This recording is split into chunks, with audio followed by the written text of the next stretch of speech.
السلام علیکم ورحمۃ اللہ وبرکاتہ۔ سامعین کرام،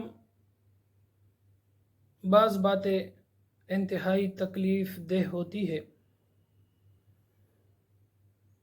اس میں ایک بات جو انتہائی قابل مذمت ہے اور تکلیف دہ ہے، وہ یہ کہ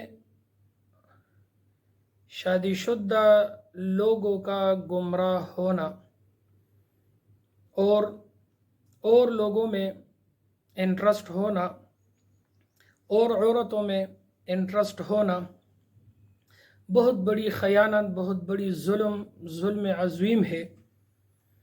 اللہ جل جلالہ تمام مسلمانوں پر رحم فرمائے اور اس بری عادتوں سے چھٹکارا حاصل کرے۔ ہمارے گھروں میں جو ہماری بیٹیاں اور بہنیں دل کا رہے ہیں، دماغ کا رہے ہیں اور اس ستم زری پر دعائیں بھی کرتا ہے، افسوس بھی کرتے ہیں، ان کے لیے میں ایک بہترین عمل پیش کرتا ہوں کہ جس کا خاوند گمراہ ہے اور عورتوں میں دلچسپی رکھتا ہے، ان کے لیے بہت بہترین عمل میں پیش کرتا ہوں۔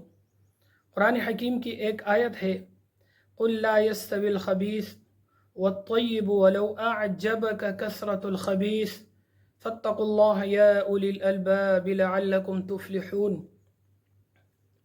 اس آیت کو استعمال کرنا ہے، اس کو پڑھنا ہے تقریباً